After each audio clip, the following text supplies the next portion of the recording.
Shalom netizen semua, pada kesempatan kali ini kita akan berbincang-bincang dengan seseorang yang sebelumnya banyak berbicara atau tayang di channel Tanpa Ragi. Saat ini akan beracara atau kita akan fokus di Open Biblika, dan selanjutnya nanti di waktu-waktu mendatang juga akan terus bersama-sama kita di Open Biblika. Siapakah gerangan dia? Mari kita undang hadir Bro Andrew Peterson yang biasa membawakan psikologi kekristenan, atau yang lebih luasnya tinggal kita akan langsung beliau yang akan menjelaskan. Silakan Bro Andrew. Halo Moria, halo para sahabat Open Biblika. Jumpa lagi dengan saya. Hari ini saya spesial sekali, kita akan ngobrol di channel Open Biblika ya. Jadi di channel ini kita akan belajar beberapa hal, dan di sesi ini kita akan belajar tentang dunia psikologi.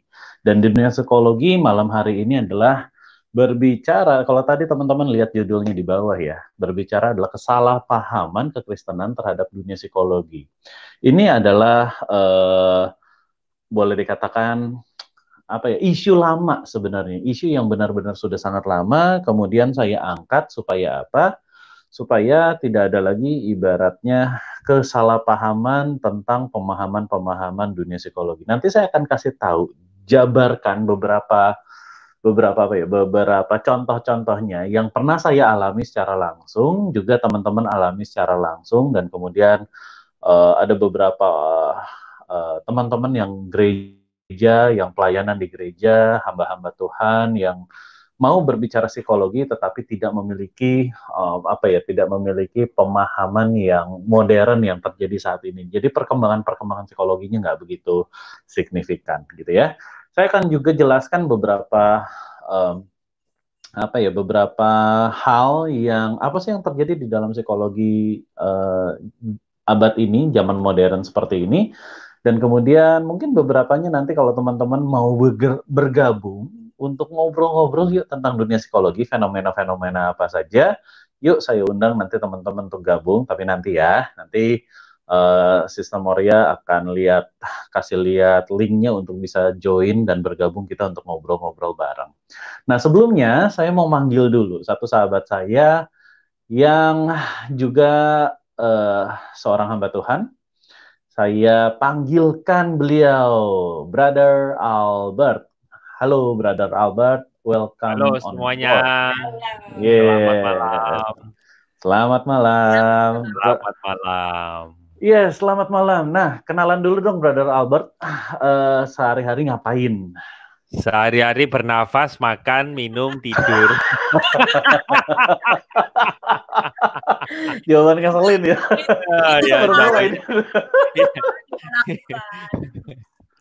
Ya, biasa sehari-hari ya pelayanan di gereja. Jadi ya ngurusin jemaat, terus ngurusin YouTube, bikin konten, ya kurang lebih begitulah. Bikin khotbah. YouTube-nya apa sih?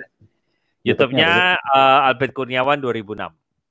Albert Kurniawan 2006. Jadi teman-teman bisa menuju ke arah sana ya. Dan secara background juga Albert adalah seorang psikolog, betul? Ya, saya pernah belajar psikologi dari tahun 2002 sampai 2006. 2002 sampai 2006. Terus habis itu lanjut. Bro? Ya, S1. S1. Oke, ya. Jadi teman-teman, nah sekarang sudah kita bertiga sudah lengkap. Jadi ya saya akan bukan usulin ya, saya akan ceritakan dulu kenapa hari ini kesalahan kekristenan terhadap dunia psikologi akan dibahas. Jadi pertama, ini saya ngobrol sama Albert, saya ngobrol sama Moria. Sebenarnya ide ini tercetus gara-gara beberapa minggu yang lalu kami berempat, ada satu lagi Brother Andre Tunggal. Buat teman-teman yang udah tahu Andre Tunggal pasti udah tahu gitu lah ya. Nah, kami berempat itu ngobrol, dan ketika kami ngobrol berbicara tentang dunia psikologi, salah satunya adalah berbicara tentang dunia psikologi. Nah, saya punya kekangenan tuh seperti ini untuk bisa membahas gitu ya, karena saya berasal dari kota kecil di Jawa Barat, di Sukabumi aja langsung ngomong gitu ya. Waktu di Sukabumi itu adalah berbicara tentang kalau ada masalah ceritanya. Kalau ada masalah doa dong. Kalau ada masalah doa dong gitu lah ya. Hal itu kan memang udah jadi mendasar banget ya bagi iman Kristen tuh udah amat sangat mendasar banget.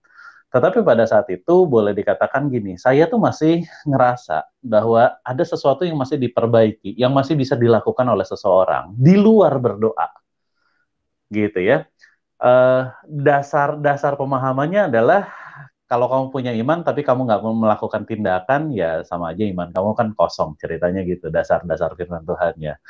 Tetapi lepas daripada itu, saya masih berpikir apa sih yang sebenarnya mesti dilakukan. Jadi pada saat itu concern saya adalah berbicara begini. Ada sangat banyak hamba Tuhan yang berbicara tentang kalau ada masalah pergi ke Tuhan, doa, tapi nggak dikasih tahu tuh harus ngapain lagi setelah itu.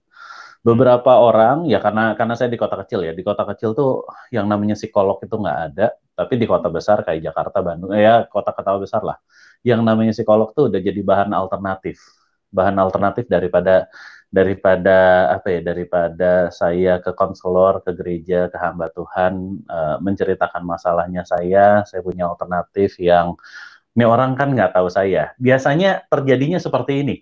Karena beberapa jemaat takut dengan yang namanya judgement ketika, waduh, masalah gue ada di mana ya? Masalah gue ceritain ke pendeta, ke hamba Tuhan, ke konselor gereja gitu ya. Nomor satu adalah takut berita beredar, dijadikan gosip. Yang kedua adalah takut di judgement berikutnya gitu ya. Dan kita ngerti yang sama-sama yang namanya di judgement tuh kayak gimana kan, kita ngerti juga. Jadi udah deh gue mendingan ke psikolog, karena psikolog nggak tahu siapa gue, latar belakang gue juga dia nggak tahu banyak.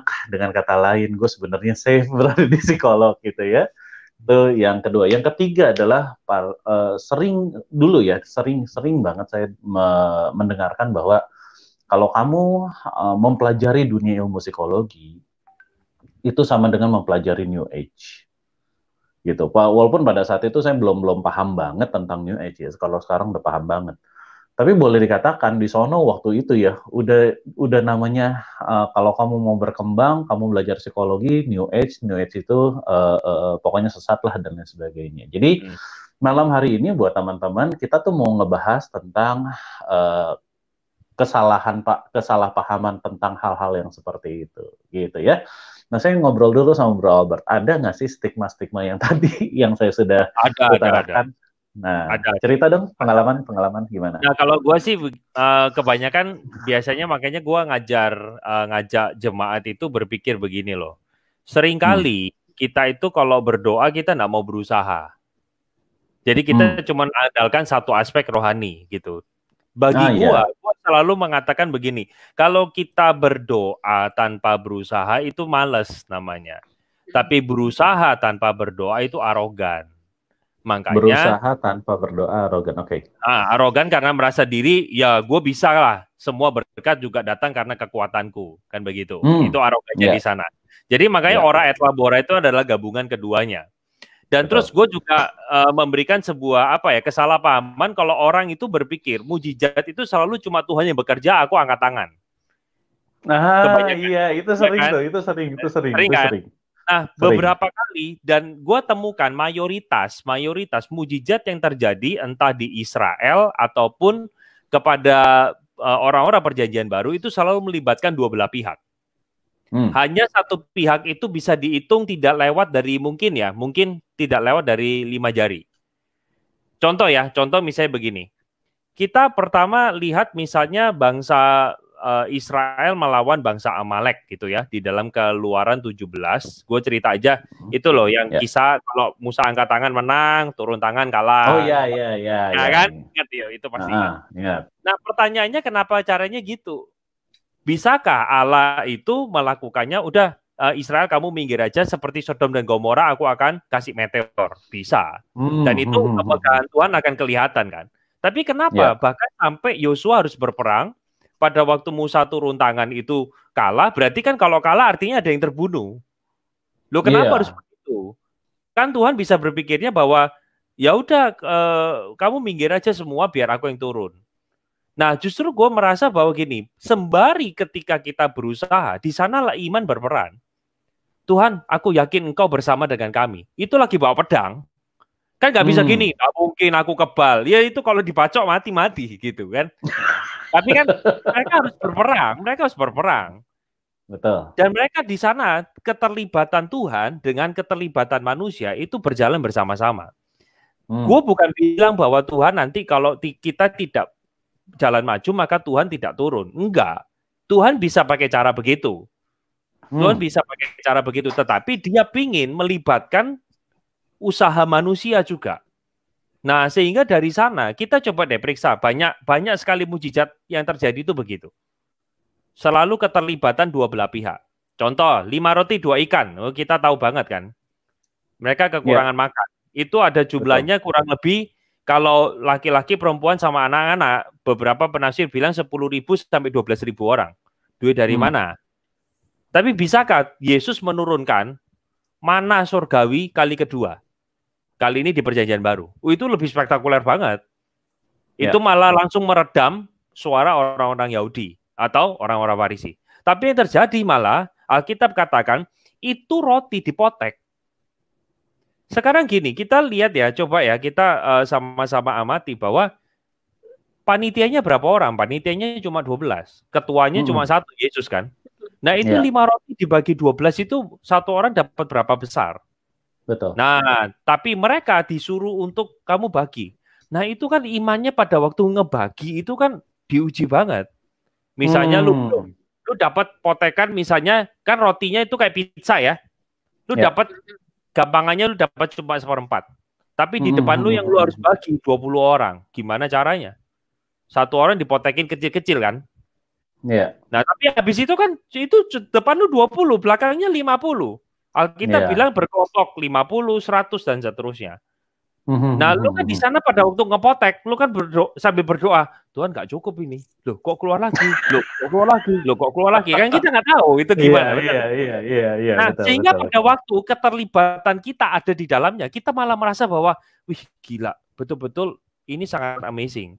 Nah, menyambung dengan isu yang tadi lu bahas adalah tentang psikologi. Menurut gua adalah pada waktu manusia itu mengalami pergumulan, betul dia berdoa, betul. Tetapi kan Tuhan nggak langsung memberikan langsung mujizat turun dari langit.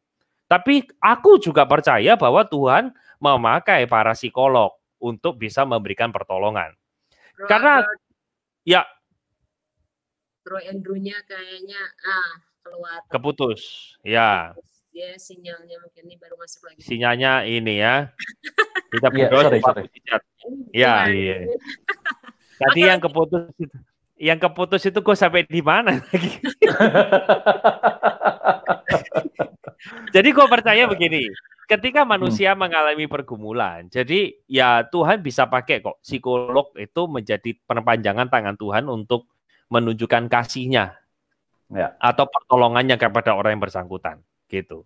Nah, karena gue percaya begini, di dalam menjawab sebuah isu yang terjadi, tidak semata wayang cuma Alkitab saja. Nah, ini, tapi jangan salah kira yang saya ngomong. Kita harus punya biblical foundation. Gue setuju banget.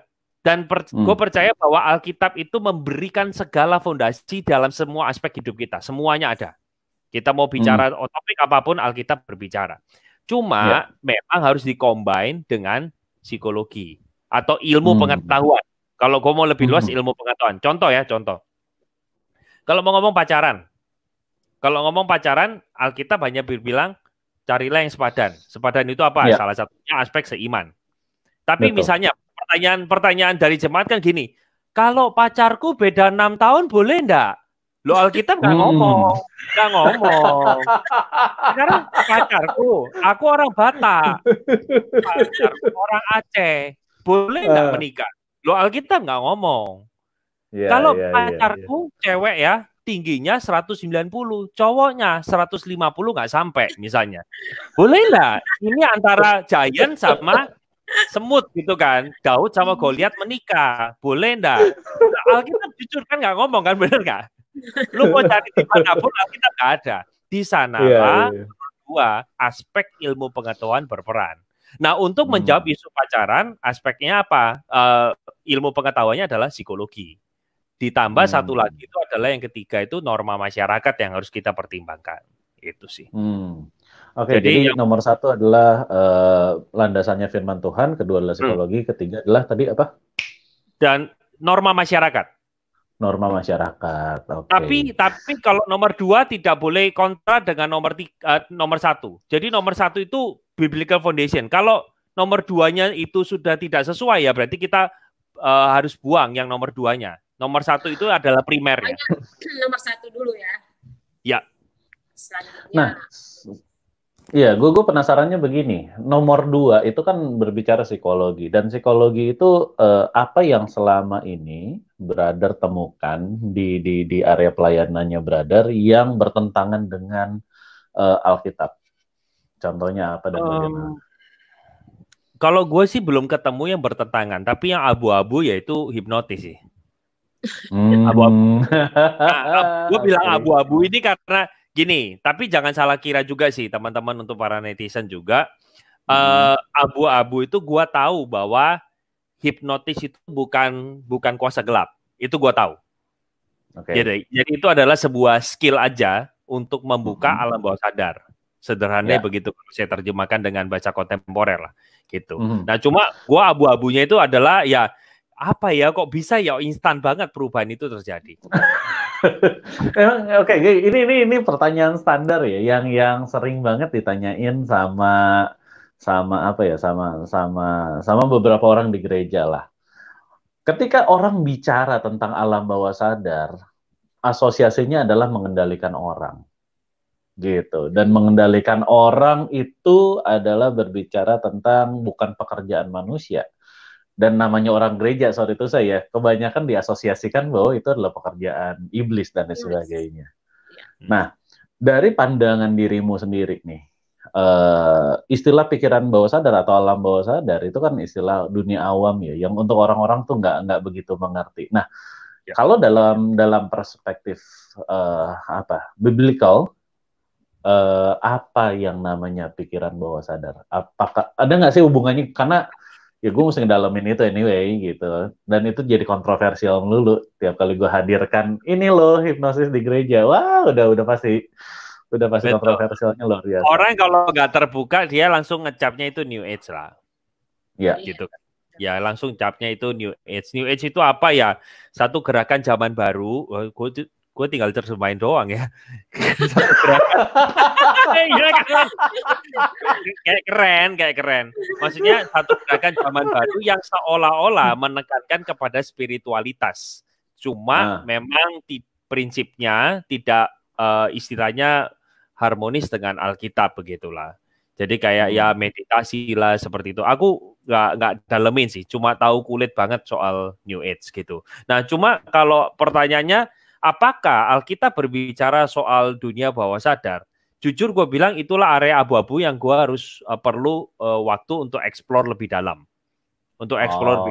Dan yang gue pegang sejauh ini keyakinannya, gue setuju bahwa manusia dibagi antara sadar dan bawah sadar. Dan bawah sadar. Gitu. Dan memang kesadaran itu 80% dipengaruhi oleh yang bawah sadar. Gitu. Dan hipnotis itu adalah bagaimana teknik untuk membuka pintu alam bawah sadar itu sih. Iya pemahaman sadar itu lebih besar ya kayaknya ya. Sejauh ini kita mengetahui bahwa alam bawah sadar itu malah porsinya lebih besar daripada alam sadar. Ya betul. Kalau di situ benar, betul. Sampai situnya sih benar. Tapi kalau dari Bro sendiri gimana? Maksudnya dari Bro Andrew sejauh apa? Maksudnya kan selama ini jadi praktisi juga dan tentu gue yakin lu kan sebagai anak Tuhan pun juga di dalam pencarian terus. Maksudnya ini salahnya di mana? Dan gue yakin kan lu juga ketemu kan akhirnya. Karena kan kalau lu salah lu lakukan terus kan lu nggak mungkin dong. Tapi kita sampai pada satu posisi bahwa ini benar. Nah, kesempatan itu kita mau bongkar nih Bro Andrew. Good. Gue mau belajar. Iya. Gimana nih? Oke, jadi sejarah dulu ya. Jadi pertama kali gue belajar hipnosis itu kalau nggak salah 2008, kalau nggak salah. Antara 27, 2008 atau 2009. Pokoknya antara 3 tahun itu gue pertama kali belajar hipnosis. Nah, waktu gue belajar hipnosis, itu di sepanjang apa ya? Di sepanjang gue berangkat kan, pokoknya acara mulai jam 8 lah ya, jam 8 jam 9. Pokoknya sepanjang acara yang ada dalam hati doa aja. Doanya adalah kalau ada kuasa gelap usir gitu. Itu pengalaman gue kocak lah. Pokoknya di situ itu pengalaman yang gue mesti bilang bahwa uh, lumayan apa ya, lumayan membuat gue jadi teringat prosesnya dan untuk bisa mengenali pikiran bawah sadar atau alam bawah sadar tuh kayak gimana. Jadi itu pertama. Yang kedua adalah waktu gue beresin nih, gue kan pelatihannya waktu itu 2 hari gitu. Waktu itu 2 hari pelatihan, jadi pelatihan hipnosis dasar, besok adalah pelatihan hipnoterapinya. Hipnosis dan hipnoterapi berbeda sekali. Dan kemudian dari situ untuk bisa memahami pikiran bawah sadar, jujur aja, gue butuh waktu 6 bulan untuk bisa cerna itu. Gitu. Jadi ngerti prosesnya, ngerti apa yang mesti dilakukan, ngerti apa yang sudah dilakukan, praktek sedikit, tetapi untuk bisa memahami, oh ini loh pikiran bawah sadar, butuh waktu bulanan. Tapi sekarang kalau misalkan dijabarin gitu ya, bakalan jauh lebih singkat. Jadi kalau misalkan kita berbicara apa sih isi dari pikiran bawah sadar yang paling besar, nomor 1 adalah emosi. Jadi ketika kita mengalami rasa marah, dendam, kesal, kecewa, di satu sisi adalah rasa senang, rasa bahagia, sukacita, damai sejahtera dan lain sebagainya, itu murni pikiran bawah sadar gitu ya. Jadi bukan cuma sekedar psikologi, tapi itu adalah pikiran bawah sadar. Hanya saja emosional itu adalah efek. Dan efek terbesar adalah emosional. Jadi karena kita misalkan contohnya ya, karena si X ada sebuah kejadian, si X melukai diri kita jadi punya dendam. Si X menyenangkan hati kita jadi punya rasa iba gitu lah ya. Si X membuat sesuatu, kita jadi bisa bersyukur dan lain sebagainya. Jadi emosional itu adalah efek gitu. Nah, itu adalah hal yang pertama. Hal yang kedua adalah berbicara tentang kita pernah ngedengerin nasihat-nasihat orang tua lah ya. Nah, nasihat itu, apabila nasihat itu dalam tanda kutip sudah mengkristal, itu langsung berubah jadi pikiran bawah sadar. Gitu. Jadi semudah itu sebenarnya. Nah, nasihat itu bentuknya terlalu banyak. Jadi kalau misalkan saya pernah data gitu ya, di dalam diri seseorang ada berapa nasihat sih? Nasihat awalnya mungkin cuma 10, tapi subturunan dari nasihat-nasihat itu bisa jadi ada ratusan. Gitu. Dan ratusan-ratusan itu yang jadi kaki-kaki kuat. Nah, dulu waktu saya belajar itu, pemahamannya adalah hal-hal yang seperti itu, nasihat-nasihat itu berubah menjadi bahasa hipnosisnya ya. Itu adalah bahasa tentang keyakinan. Jadi kalau kamu meyakini sesuatu, maka itu yang terjadi. Ya sesuai dengan firman Tuhan gitu lah ya. Jadi sadar nggak sadar sebenarnya pada saat saya belajar tentang dunia hipnosis, apapun yang namanya program pikiran, bentuknya bisa nasihat, bentuknya bisa kesimpulan, bentuknya bisa paradigma, bentuknya bisa prinsip, ideologi, falsafah, bentuknya bisa aturan dalam hati, jika begini maka saya harus melakukan itu, gitu lah ya. Kemudian bentuknya bisa jadi apa sih yang bernilai buat diri kita. Nah, itu semuanya adalah pikiran bawah sadar. Yang hal yang menarik untuk saat ini sekarang adalah tidak butuh proses hipnosis yang seperti kita ketahui biasanya di televisi, gitu kan, ditepok tidur, gitu lah, kemudian diwawancara. Nggak lagi butuh proses kayak gitu. Jadi buat teman-teman, bahkan ada beberapa teman yang udah ikut Telegram t.me/dunia psikologi, ada beberapanya yang udah ketemu saya. Untuk bisa memahami dunia pikiran bawah sadar, cukup dengan melalui pertanyaan. Dan pertanyaannya adalah seputar emosional, seputar nasihat yang pernah didapetin sama dirinya, seputar tentang kesimpulan dari kehidupan yang dia jalani, seputar traumatik yang dia pernah alamin, seputar apalagi ya, seputar prinsip dan lain sebagainya. Jadi begitu itu tertulis, mereka bisa langsung tahu ini loh program yang bermasalah dari dirinya saya, atau ini loh program yang baik dari dirinya saya.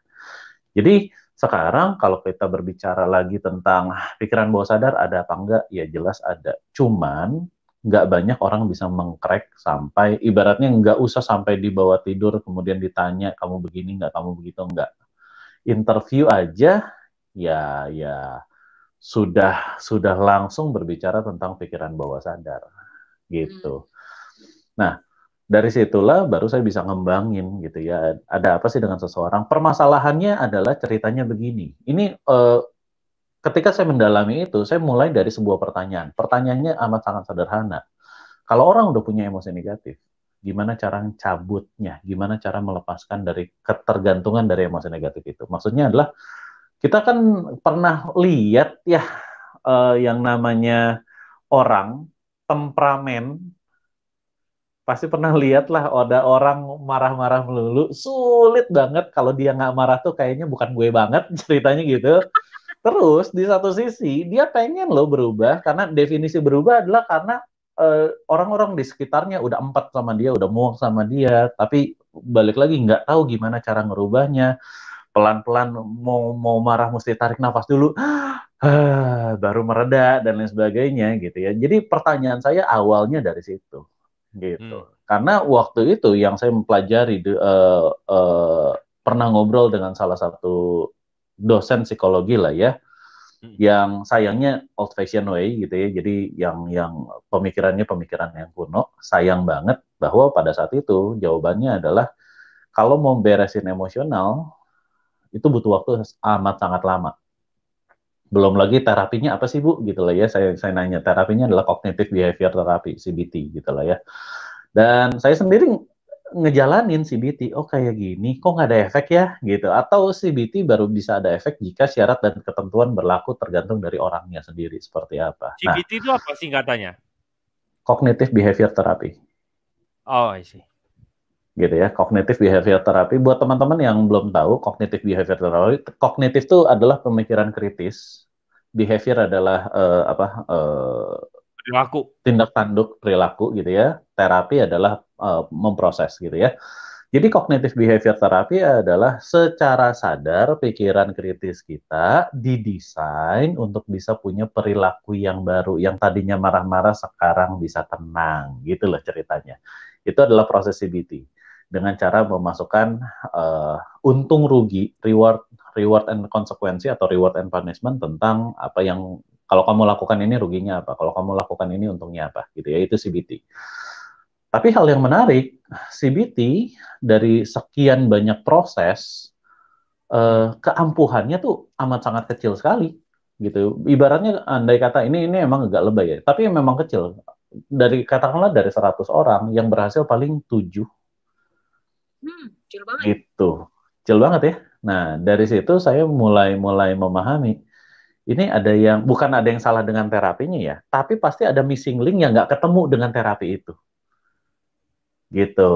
Jadi itu yang saya cari selama ini. Dan sekarang perkembangan di dunia terapi buat teman-teman, dulu kan kita juga pasti pernah dengar bahwa kalau kamu mau lega, ceritalah sama orang gitu ya.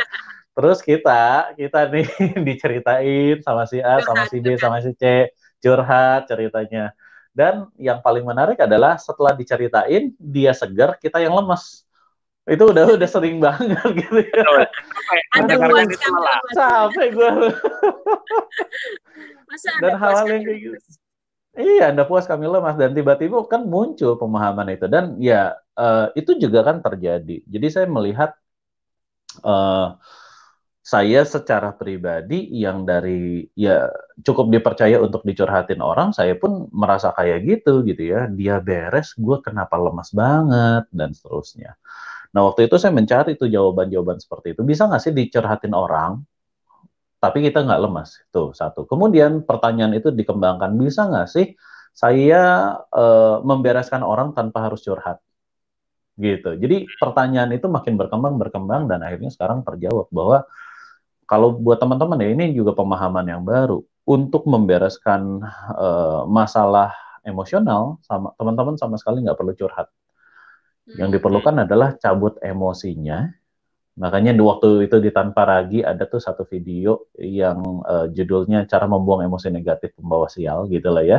Itu mudah sekali, cabut aja emosinya tanpa harus cerita. Dan ibaratnya gini, ada beberapa orang yang namanya cerita, kalau dia open sih nggak apa-apa, nggak masalah gitu ya. Tapi kan ada beberapa ceritanya orang tuh sifatnya aib.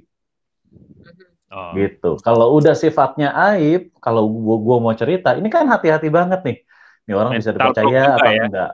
Mental block juga tuh akhirnya tuh gitu. Nah, dari situ kan kita ngerti bahwa ada insecurity ketika kita berbicara tentang Betul. rahasia-rahasianya kita. Belum lagi kebanyakan untuk wanita ya. Wanita bukan mendiskreditkan wanita, cuman kalau berbicara aib, ya wanita tuh udah amat sangat punya ketakutan sendiri. Gitu. Moria bukan wanita ya, teman-teman. Moria bukan wanita ya. Rambutnya pendek kok, teman-teman. Dia kayak alien. Dia kayak alien. Jadi teman-teman ya, ini selama ini kenapa kok setiap kali kan logo doang. Ini karena nanti kalau lihat wajah Moria itu seperti alien.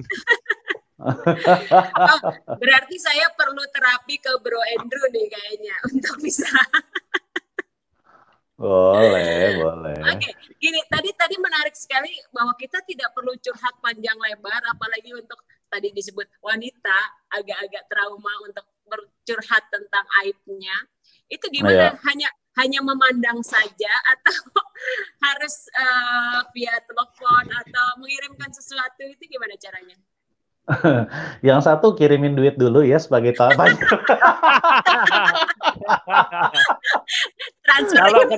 Kalau kencang cepat ya, cepat. Makin gede makin cepat.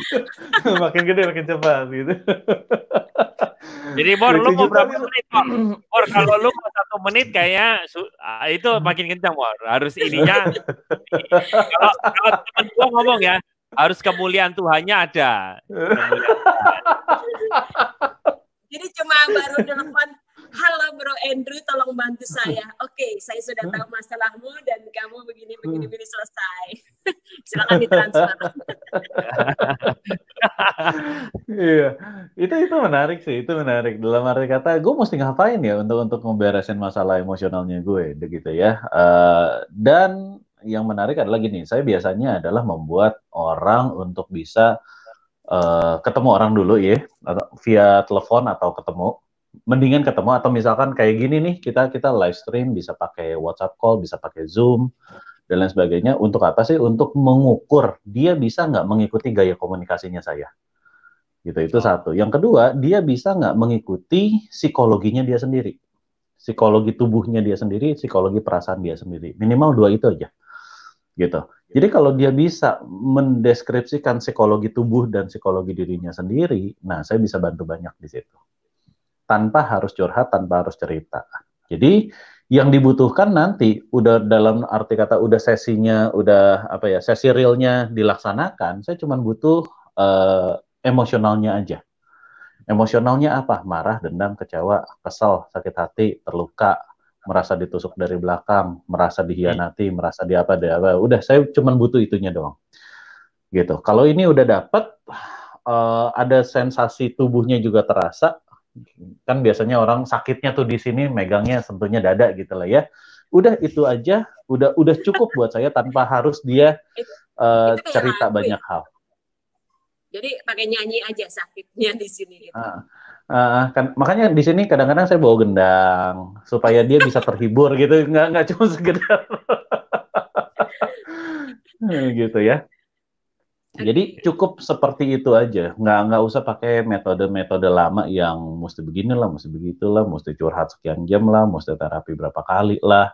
Kadang-kadang sekali terapi juga cukup. Dan dulu ya yang namanya kalau datang ke profesional, katakanlah datang ke profesional, mungkin maukan waktu misalkan 3 jam hanya untuk ngeberesin satu emosi.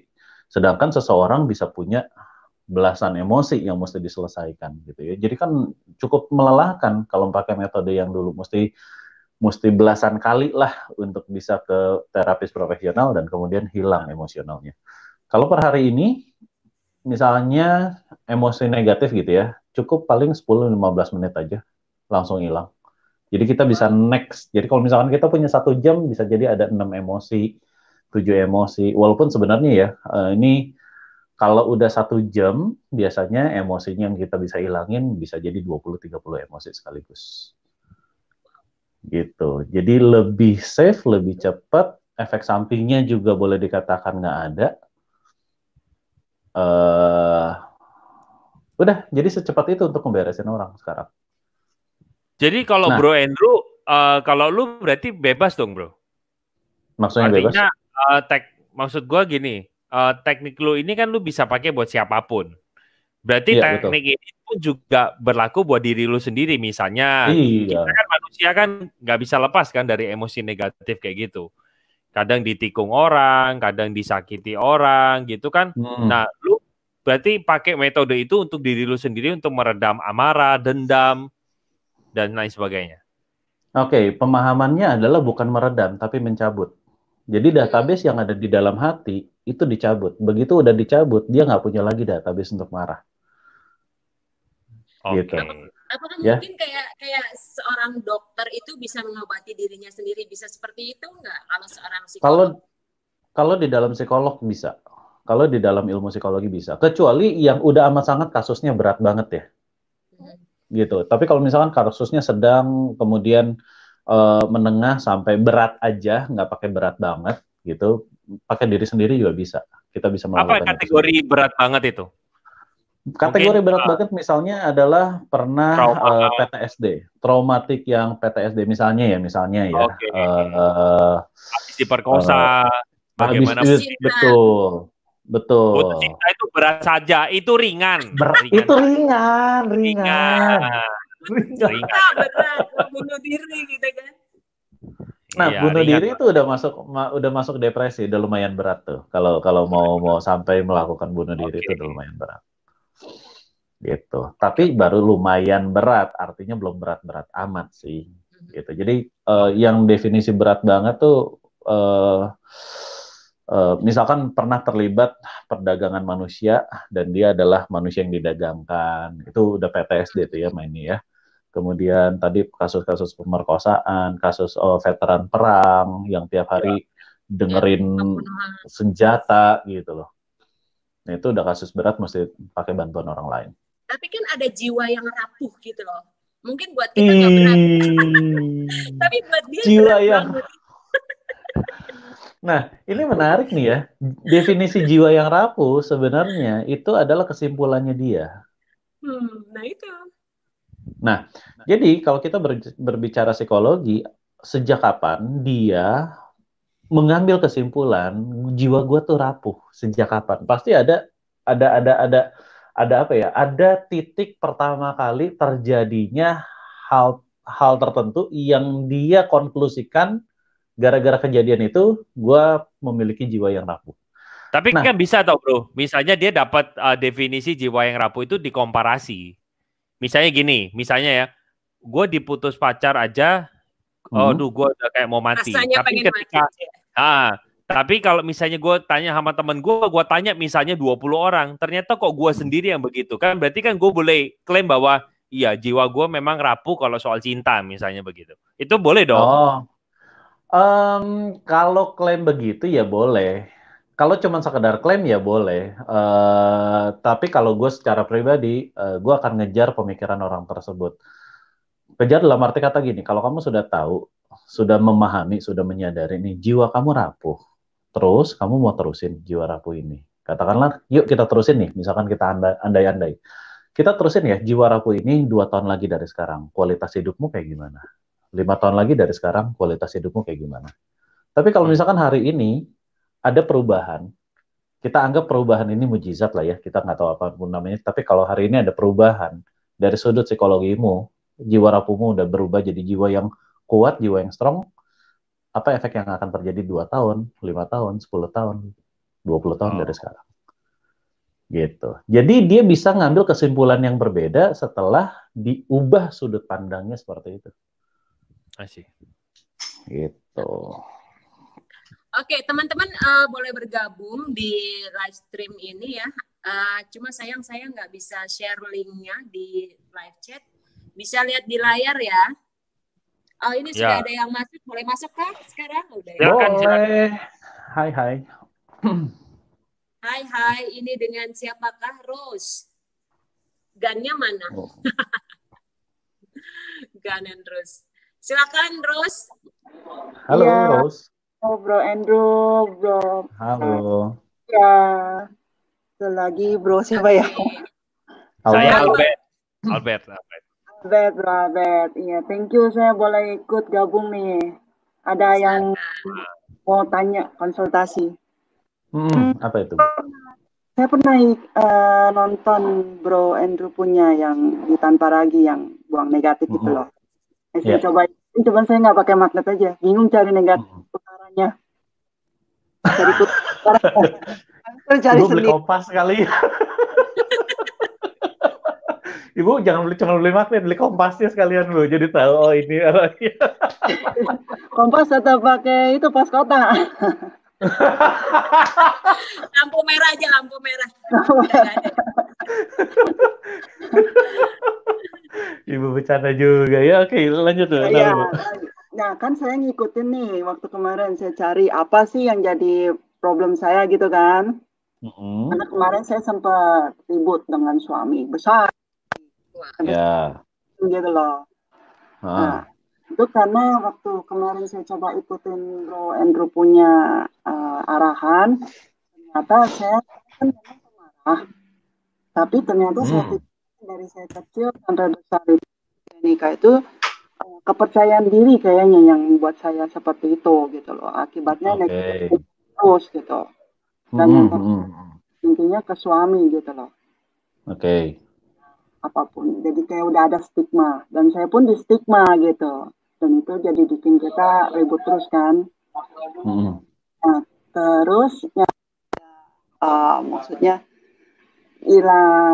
karena kepercayaan diri itu dari kecil tapi sampai besar terus akhirnya pengen jadi sepertinya saya belum ketemu jati diri sendiri gitu. Jadi pikirnya dengan pisah diri itu saya bisa cari jati diri, tapi kan dilarang nggak boleh bercerai. Ya. Kalau bercerai dosa, kemarin dapat dari Pak Jarod juga tuh ada. Oh jadi pendengar setia ya? Semua termasuk Maria juga. Ya jadi yang saya mau tanya itu kan termasuk mungkin alam bawah sadar juga ya? Itu memang pikiran bawah sadar, Bu. Nah, itu bagaimana saya bisa bangun kepercayaan diri gitu loh dengan yang saya udah lewatin hampir setengah abad. Oke. Itu cukup lama dan mungkin kalau udah kristal jadi diamond kali ya. Udah susah. Bisa buat potong baja ya. Akibatnya saya mau bikin cincin kayaknya. Saya mau bikin cincin. Ini fansnya Bro Andrew banget nih sampai tahu istilah-istilah ini semua. Kristal. Itu bagaimana saya solusinya istilahnya gini. Itu kan akan mengganggu kehidupan keluarga saya gitu loh. Kalau saya begitu terus. Tapi cukup sulit juga untuk bangun kepercayaan diri ya. Karena sepertinya apa yang saya pikirkan negatif thinking itu terjadi dan itu dianggapnya itu dia apa yang saya pikirkan itu dia. Nah saya curiga misalnya seperti ini tiba-tiba sekian lama terjadi seperti yang saya pikirkan benar akhirnya saya catat satu sampai ada kayak buku bond gitu loh, panjang ya. Bon utang gitu. Berapa Bu?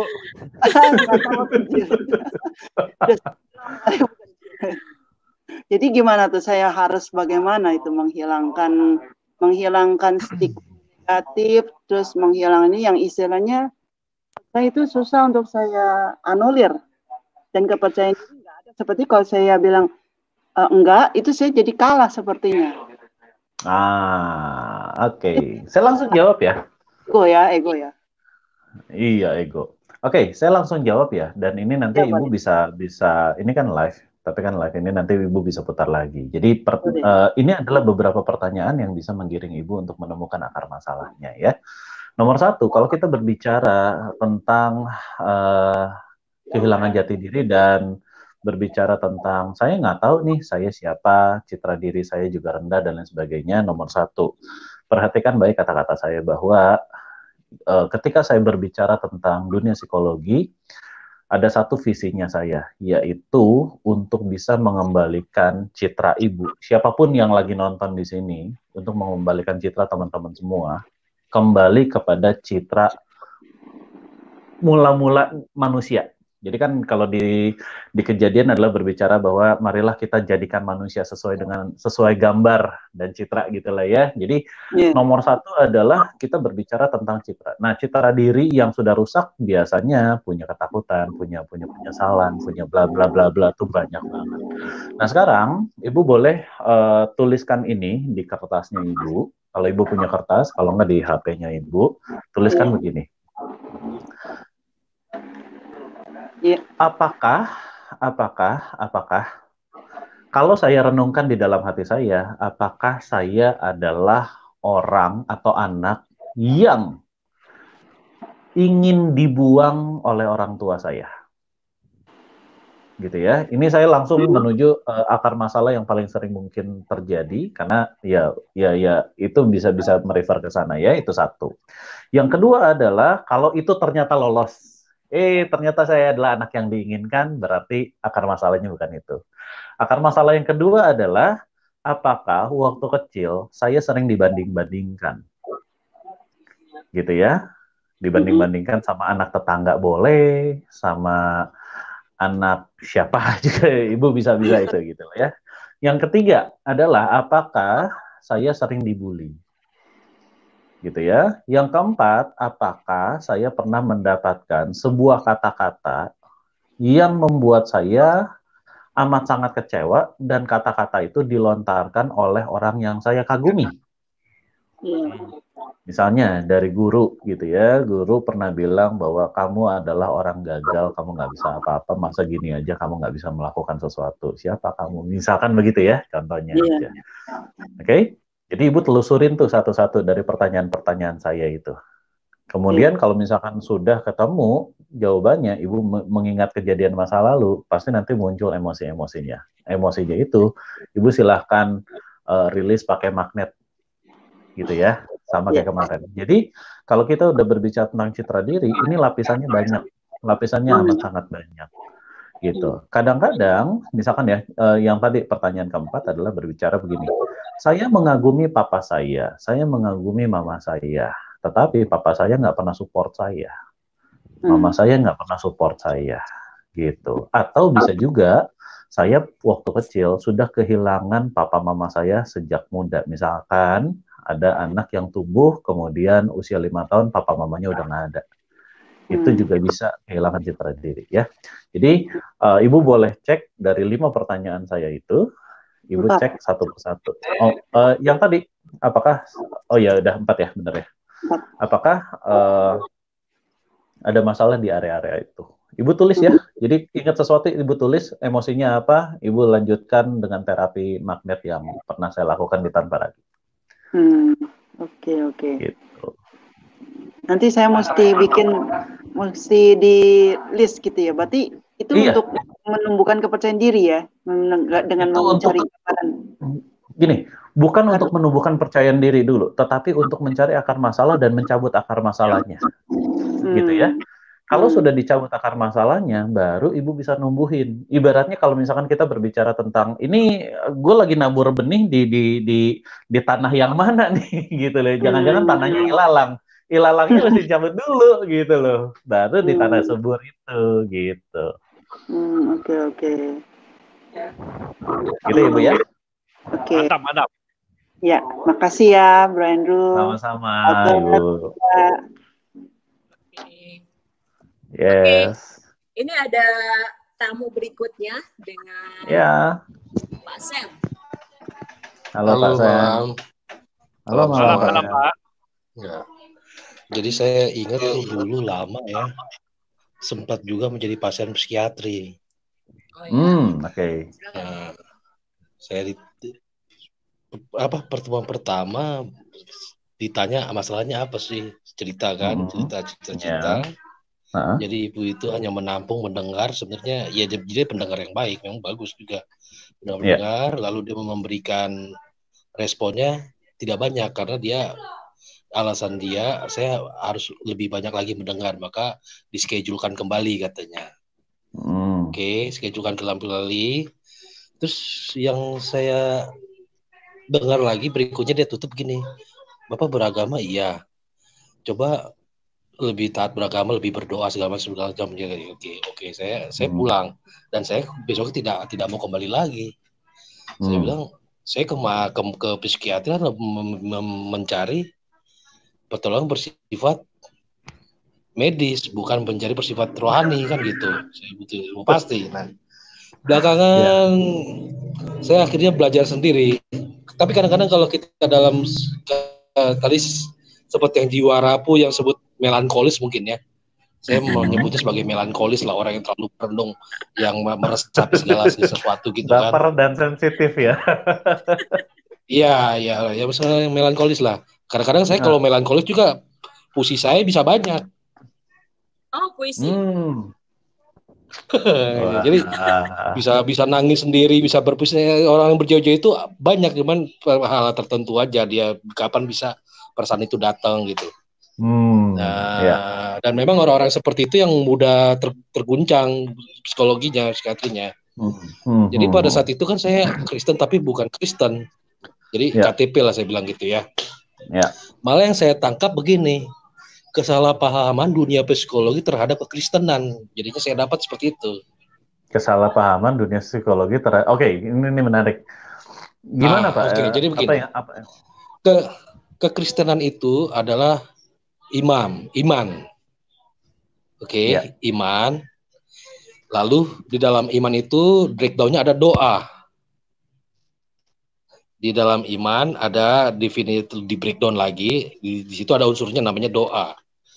Ketika ibu psikolog itu bilang coba Bapak lebih banyak berdoa, saya lama itu saya ya begitulah dalam hidupnya lebih banyak menyangkal lah masalah-masalah yang di kepala ini kan, lebih senang hura-hura lah, jadi pelarian gitu. Justru pembelajaran saya itu mendapati bahwa kesalahpahaman saya terhadap kekristenan karena saya selalu mencari yang bersifat ilmu pasti medis gitu kan. Saya menemukan itu bahwa pertama adalah doa. Kenapa kita kalau gereja Katolik kan punya bilik pengakuan dosa, Pak? Iya. Tuh. Apabila kita tidak bisa mencurahkan diri hati kita sendiri, kita membutuhkan seseorang yang mendengar, kita pergi ke bilik. Dan memang itu bukan tradisi Katolik Indonesia, kayaknya belum menjadi dimanfaatkan secara maksimal. Kalaupun Protestan, saya rasa juga ada yang namanya konseling. Memang ada jadwal-jadwalnya gitu ya. Konseling, entah pernikahan, entah pribadi gitu. Saya rasa fungsinya sama, doa. Dan dulu saya menganggap doa gini sama, jadi placebo. Jadi doa itu kan nggak bisa dibuktikan apakah dia itu bisa dipenuhi atau tidak, tercapai atau tidak, doa itu diberikan, dijawab atau tidak gitu. Tetapi setelah kita berdoa, minimal di dalam psikologi kita tertib, ada tumbuh yang namanya optimisme. Minimal ada tumbuh optimisme bahwa kita sudah menyampaikan segala sesuatu. Jadi beban itu sedikit berkurang. Meskipun kita nggak bisa membuktikan itu apakah doa kita dijawab atau tidak, tetapi kita sudah mengangkat sebagian bebannya tadi. Dan betul. tumbuhnya optimisme. Jadi semakin banyak kita berdoa, semakin tumbuh optimisme kita, semakin jadi dalam melangkah pun kita untuk mengambil langkah yang tepat, kita lebih bisa berpikir secara baik. Karena kekalutan itu kan berkurang, jadi kita dapat melihat secara terang, secara lurus. Jadi kita bisa mengambil keputusan lebih tepat. Nah, saya bilang tadi, kesalahpahaman saya dulu. Kenapa saya nggak berdoa lebih banyak? Untuk mengurangi kekalutan. Setelah kekalutan berkurang, baru saya dapat mengambil keputusan apa yang tepat untuk menghadapi masalah saya tadi itu. Iman, saya bilang gitu. Tadi kan iman itu kan bukti segala sesuatu yang tidak kelihatan. Tadi saya bilang doa itu kan kita nggak tahu apakah dijawab atau tidak, tetapi itu dasarnya iman. bukti ada segala sesuatu yang tidak kita ketahui, kita lihat. Sekarang orang lain, ngapain kau berdoa tuh tetap agak putus-putus tetap ya. begitu. Iya. Itu aja hidupmu, gitu kan. Wah.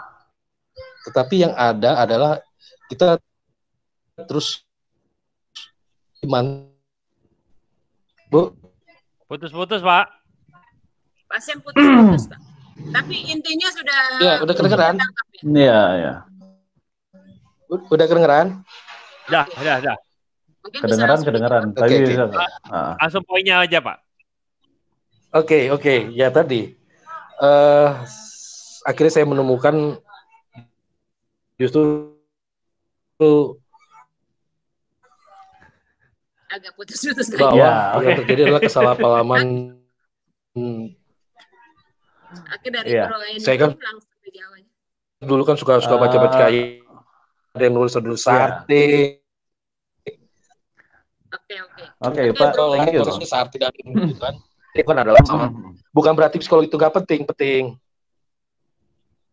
Gitu. Saya rasa itulah ya, jaringan jelek banget jadi nggak bebas. Iya Pak. Oke. Besok calling lagi ya Pak ya. Tapi thank you, terima kasih. Jadi ini hal-hal yang nanti teman-teman juga bisa pikirkan dan pahami lebih lanjut. Karena kalau dibilang saya punya masalah terus saya datang psikiatri gitu ya, atau psikiater. Nah ini yang jadi masalah karena psikiater pendekatannya melalui, yang saya tahu ya, pendekatannya melalui kimia. Betul. Nah, jadi kalau melalui kimia saja, dia hanya akan menekan, kecuali teman-teman punya masalah gangguan hormonal, boleh pakai psikiatri. Kalau lepas dari itu, mah jangan, gitu ya. Tapi nanti kita akan bahas deh, khusus untuk psikiatri. Jadi saya akan, ngundang satu orang psikiatri, yang nanti kita bisa tanya-tanya. Nanti di pertemuan-pertemuan berikutnya lah. Gitu. Jadi mungkin teman-teman yang seringkali salah kira soal psikiater sama psikolog itu dipikir dua hal yang sama. Jadi itu kayak cabang ilmu pengetahuannya lain. Kalau psikiater cabang ilmu pengetahuannya itu adalah kedokteran. Benar ya, Bro Indro ya? Betul. Tapi psikologi itu cabang psikolog itu cabang itunya adalah psikologi. Nah, terus nanti ini penerapan ke atasnya juga lain, teman-teman. Kalau ke psikiater, mainnya obat. Tapi kalau ke psikolog yang biasa sudah buka praktek memang boleh buka obat ya, Bro ya. Tetapi biasanya pendekatannya adalah terapi. Jadi nggak main langsung obat gitu. Iya. Nah, ini yang harus diluruskan sih. Betul, Bro. Betul. Iya, jadi buat teman-teman, kalau misalkan ibaratnya gini ya, saya nggak tahu teman-teman punya masalah apa. Misalkan, saya masalahnya psikologi, tapi masalahnya misalkan ADHD atau ADD. Pendekatannya bisa berbagai macam, bisa dari sudut pandang jangan disingkat Bro, yang lain nggak tahu Bro. ADHD mereka ntar nggak tahu. Attention deficit. Apa ya, hanya hyperactivity disorder. Seolah-olah semua orang udah tahu ya. Iya benar ya. Jadi kayak misalkan contoh ADHD itu attention hyper deficit disorder, nggak bisa fokus dalam jangka waktu yang lama gitu ya, atau fokusnya ke sono sini dan lain sebagainya. Teman-teman bisa cari langsung ADHD atau ADD dan lain sebagainya.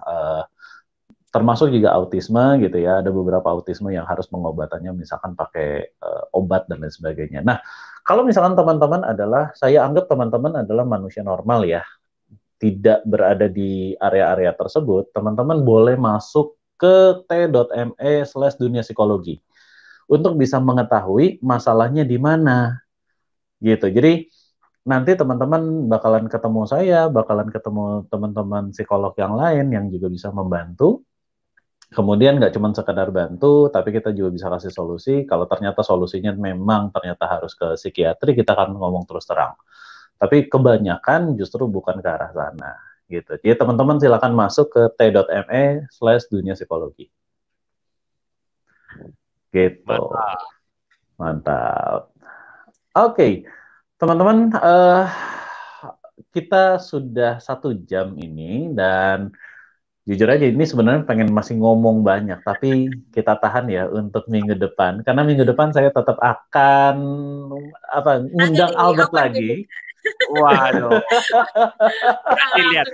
Langsung dipantek aja. Iya, karena ya dari beberapa kali pembicaraan psikologi Albert tuh suka ibaratnya gini, gue pengen tahu tuh ada gitu loh ya. Gue menyimak aja. Tapi kan curiosity lu gede, bro. Teman-teman, waktu kita memang sangat terbatas dan ini adalah kita anggap sebagai perkenalan Bro Andrew Peterson untuk akan mempunyai acara di Open Biblika ya, dan seterusnya akan di Open Biblika mudah-mudahan, dan akan live setiap hari Kamis ya bro ya?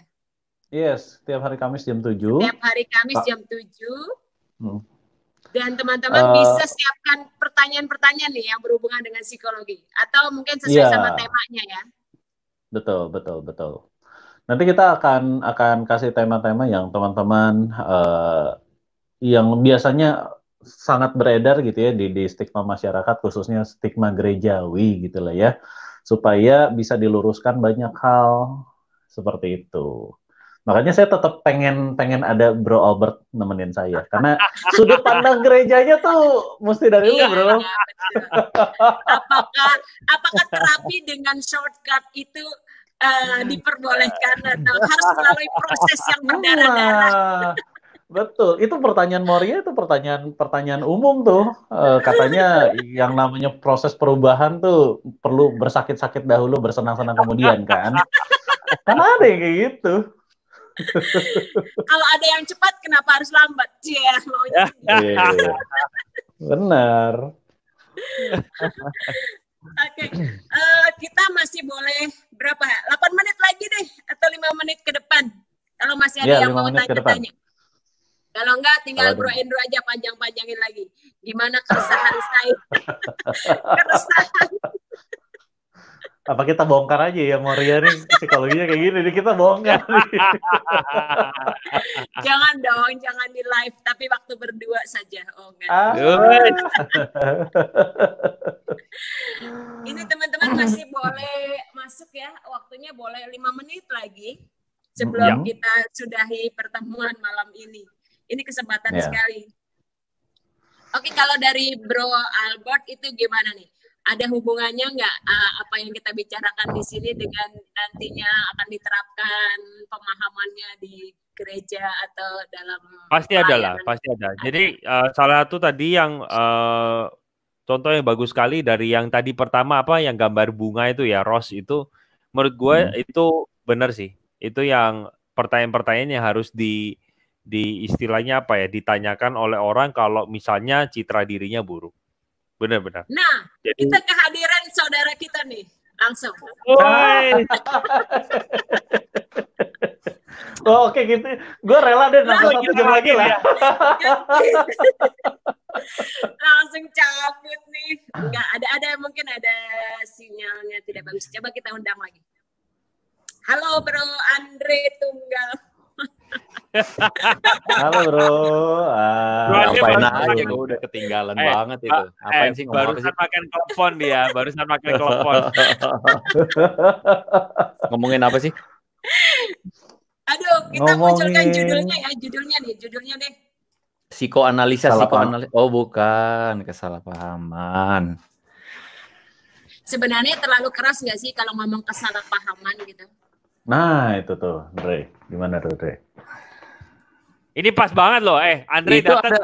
Ada sarjana psikologi tuh, bukan gue nggak tahu dah. Andre datang, gue cabut ya. Katanya mau nambah 1 jam lagi kalau Andre datang. Enggak. Aduh, gue capek. Ini ada yang mau masuk lagi, banyak mau sih. Dimasukin gak nih? Mau langsung ngobrol Terserah. Silakan. Dre, satu kasus ya. Gue harap nanti minggu depan lu bisa ngumpul lagi sama kita. Satu kasus yang selama ini lu sebagai seorang konselor di gereja paling sering terjadi tuh kayak gimana sih? Gue nggak pernah jadi konselor di gereja. Jadi kan lu Banyakan makan. Udah jadi hamba Tuhan, jadi hamba Tuhan. Nah. Enggak, gue nggak pernah jadi hamba Tuhan. Ini ada yang masuk nih, siapa nih? Ada Kakak Butet. Yes, Kak Butet, silakan. Ya, Kak Butet, silakan. Shalom. Shalom. Shalom. Ada yang mau ditanyakan ke Bro Andrew atau Andre atau Albert? Temanya Halo, bagaimana? Oh, nggak mengikuti dari awal ya? tema intinya apa ya hari ini ya? Oh, oke. Ini gue jawab, ini gampang banget. Okay. Kesalahpahaman kekristenan terhadap dunia psikologi. Itu emang baca di layar tuh judulnya. By the way, gue baru sadar loh, kita 3 pembicara ini A semua loh. Iya. Sama Andre. Wah. Kak Butet nanti ini ya, nonton lagi aja acara siaran ulangnya. Kemudian dari situ dapetin esensinya. Kemudian minggu depan kalau ada pertanyaan, saya undang Kak Butet untuk kembali lagi ke layar ini. Dan kita bisa ngobrol lebih banyak. Oke, thank you ya. Terima kasih. Okay. Gue baru nggak ini suaranya Bro Andrew ini menenangkan loh. Paling enak kalau mau tidur ini kayaknya dengerin suaranya ini kayaknya pas ini. Kalau suara gue pasti yang paling nggak bisa tidur ya, mimpi buruk. Suara robot, diam aja suara robot. Akun robot gak diterima di sini. Kita hanya menerima akun manusia ya. Ini baru datang kok langsung mencela-cela gitu ya. Tapi ngomong tentang suara sebelum tidur itu kalau di dalam kekristenan itu sesat. Kenapa? Karena yang harus didengar sebelum tidur itu adalah suara Tuhan melalui Alkitab. Nah, begitu. Kalau di luar suara yang lain itu tidak Alkitabiah katanya. Karena apa? Mengandalkan manusia. Gitu. Wow. Ini termasuk kesalahpahaman gak nih? Dan suara Tuhannya itu dari imamat ya? Ayat berapa, Bro? Imamat. Jadi bacanya aja udah muntah-muntah kan ya? Buka aja imamat langsung. Lihat tulisan imamat langsung ngantuk udah. itu mengandung unsur hipnotis kayaknya. Oh iya, itu stigma loh. Kalau ada orang nggak bisa tidur, bacalah Alkitab dan tiba-tiba dia bisa tidur lebih nyenyak daripada sebelumnya. Nah, itu dulu pernah ada, jujur aja gitu ya. Tapi ini pertanyaan menarik dari Andrew lagi. Masa gue nggak manggil diri gue sendiri? Oke, lanjut. Dan kita bahas itu ya, Dre ya, minggu depan, Dre. Gue undang lu hadir tepat waktu jam 7. Gue gak janji. Kalau gue lagi bikin konten mana bisa gue. Ini formasi ini mesti jalan terus dah. Ini 3A itu mesti ketemu terus. Robot selama nggak memunculkan wajahnya kita nggak mau. Apa sih? Ketinggalan kamu. Bro, tadi gue udah kenalin sama netizen wajahnya Moria kayak alien, ojo bro. Oh, gue kira kayak klepon. Klepon enak lagi. Oke, gitu. Ya, ini sudah 2 menit lagi kita beres ya. Tapi singkatnya buat teman-teman, tadi ada pertanyaan bagus dari Andre Tunggal dan kita mau bahas itu deh minggu depan karena jujur aja minggu depan tuh gue lagi mikir mau bahas apa, tiba-tiba lu ada ya. Thank you ya. Seriusan. Mau bahas apa? Minggu depan apa? Mau bahas apa? Tentang susah tidur gitu? Atau? Tentang yang tadi dibilang sesat. Kalau misalkan sebelum tidur itu pakai firman Tuhan, suara yang lain, nah itu dinyatakan sesat misalkan. Dan iya itu juga ada gitu loh ya. Tapi lebay banget sih kalau ngomong sebelum tidur pakai suara lain sesat. Emang ada yang ngomong begitu? Ada yang ngomong begitu kah? Moria waktu itu. Jadi kita bicaranya tidur nyenyak setelah dengar suara Andre gitu ya. Nah, itu sesat. Itu sesat. Pengikut 666 itu. Oke, jadi misalkan ceritanya begini, kita pernah dengar yang namanya afirmasi gitu lah ya. Afirmasi, is it good, is it works? Kemudian nggak cuma sekedar good dan works, is it allowed? Gitu lah, diizinkan nggak sih? Sesuai dengan firman Tuhan nggak sih? Kalau itu terjadi hal-hal yang seperti apa, kemudian misalkan kata-katanya spesifik, gue minggu depan kasih deh kata-katanya misalkan ya, afirmasi itu kayak gimana, kemudian apa efeknya, dan nanti teman-teman kita akan diskusikan hal itu. Siap. Oke, jadi minggu depan kita sudah punya tema ya. Teman-teman boleh siapkan pertanyaan dengan tema yang tadi. Gimana temanya tadi? Ya, enggak, Moria aja yang nyarang sendiri. Yang iya dong. Ya, itu sebenarnya cara dia itu sebenarnya. Kita harus waspada. Ya dia pusing ya. Dia selama ini seenaknya sendiri, nggak mau nampil-nampil. Suka-suka dia. Ini tema aku ya. Tema malam ini aku yang pilih dan aku paksa Bro Andrew untuk membahas ini. Iya loh, ini hari ini temanya dari Maria loh. Thank you ya Maria ya. Dan besok temanya dari Bro Andre Tunggal. Jadi dia harus hadir dari awal sampai akhir. Sip. Gue nggak punya kewajiban merasa. Karena temanya akan dibahas. Oke. Gua harus jual mahal. Jadi untuk closing statement boleh Bro Andrew atau Bro Andre nih. Kok gua mengada-ada lu. Ngawurnya minta ampun. Closing statementnya gini teman-teman, sederhana, di dalam dunia kekristenan ada sangat banyak orang termasuk para hamba Tuhan yang kebetulan nggak belajar banyak, nggak belajar dalam tentang dunia psikologi. Dan saya amat sangat setuju tadi dengan statementnya Bro Albert adalah berbicara base-nya adalah firman Tuhan, base keduanya adalah psikologi, base ketiganya adalah norma, gitu ya. Nah, yang psikologi ini ada beberapanya yang masih abu-abu, tapi saya berada di sini di Open Biblika adalah untuk membuat teman-teman jadi pintar tentang urusan psikologi. Karena urusan psikologi itu basic banget, dasar banget, gitu ya. Jadi kalau misalkan salah psikologinya, hasil teman-teman tuh banyak yang salah, dan boleh dikatakan kalau kita udah berbicara psikologi itu adalah dasar dari kesuksesannya teman-teman nanti di dunia nyata, gitu. Kita akan bahas itu nanti setiap minggunya. Siap. Oke, siap. Terima kasih banyak. Jadi 3A ini akan muncul terus di acara Bro Andrew, ya. Yes. Sok ngatur nih orang nih. Ini robot ngatur banget. Kita udah closing statement, jadi jangan dibahas lagi, kita udah mau tutup. Oke teman-teman netizen, kita sudah sampai di penghujung acara dan kita akan segera menutup acara ini. Kita tunggu Bro Andrew Peterson besok, minggu depan untuk hadir kembali, dan teman-teman siapkan pertanyaan sebanyak-banyaknya, kita akan bahas, kita akan kupas tuntas di sini. Jadi jangan lupa subscribe Open Biblika, share video ini, undang teman-teman yang lain untuk boleh berbagi tentang dan belajar tentang psikologi, dan kita akan menjadi pintar. Oke, terima kasih banyak atas kehadiran Bro AAA semua ini, dan kita ketemu lagi minggu depan. Terima kasih, bye-bye. Bye. God bless. God bless.